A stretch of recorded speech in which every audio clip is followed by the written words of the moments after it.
ఈరోజు జోగి రమేష్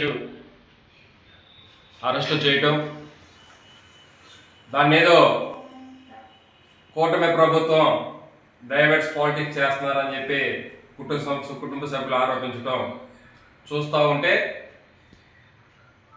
వేదాలు వల్లించినట్టుగా వాళ్ళు అధికారంలో ఉన్నప్పుడేమో అధికారం చేతిలో ఉంది కదా అని చెప్పి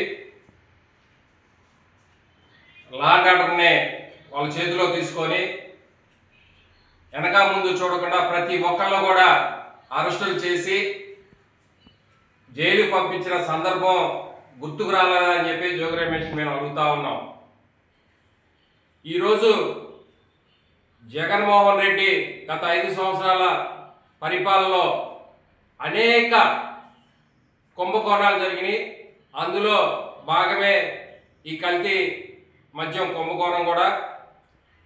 దానికి సంబంధించి ఎవరైతే ఈ కల్తీ మందు తయారు చేసినటువంటి వ్యక్తి జనార్దన్ ఇచ్చినటువంటి వాంగ్మూలాన్ని ఆధారంగా చేసుకొని గత నెల రోజులుగా ప్రభుత్వం విచారణ చేసి ఏదో అతను వాంగ్మూలం ఇచ్చాడు కదా అని చెప్పి ఆరోపణ చేశాడనే కాకుండా ఆధారాలతో ఈరోజు ప్రభుత్వం నెల రోజులుగా ఎంక్వైరీ చేసి అరెస్టు చేయడం జరిగింది. ఖచ్చితంగా తప్పు ఎవరు చేసినా ప్రభుత్వం ముందు చట్టం ముందు అందరూ సమానమే అనేది గుర్తుంచుకోవాలి.